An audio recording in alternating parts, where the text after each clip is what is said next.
একদিন সকালে তুমি ঘুম থেকে উঠলে, দেখলে সবকিছু একদম স্বাভাবিক। তুমি ফোনটা হাতে নিলে আর একটা অদ্ভুত জিনিস খেয়াল করলে। ইন্টারনেট নেই, না ইউটিউব খুলছে, না হোয়াটসঅ্যাপে কোনো কাজ করছে, না গুগলে কিছু দেখাচ্ছে।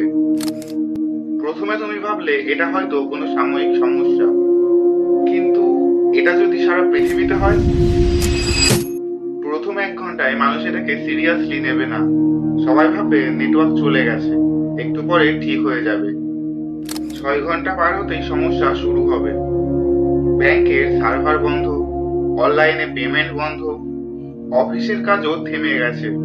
কারণ আজকের পৃথিবী পুরোটাই ইন্টারনেটের উপরে নির্ভর করে দাঁড়িয়ে আছে।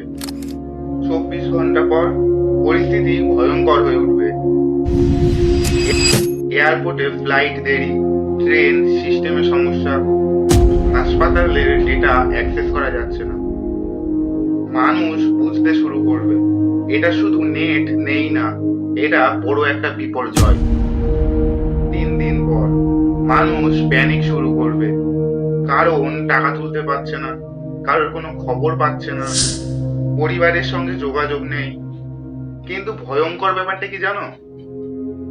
আমরা ভাবি আমরা ইন্টারনেট ব্যবহার করি, কিন্তু আসলে আমাদের জীবনটা এর উপরে নির্ভর। এই ঘটনা আমাদের একটা জিনিস শেখায়, প্রযুক্তি যতই অ্যাডভান্স হোক, আমাদের বেসিক স্কিলস, মানুষের সঙ্গে সরাসরি যোগাযোগ, এগুলো কখনো হারানো উচিত না। তুমি কি 24 ঘন্টা ইন্টারনেট ছাড়া থাকতে পারবে? সত্যি করে কমেন্টে জানাও।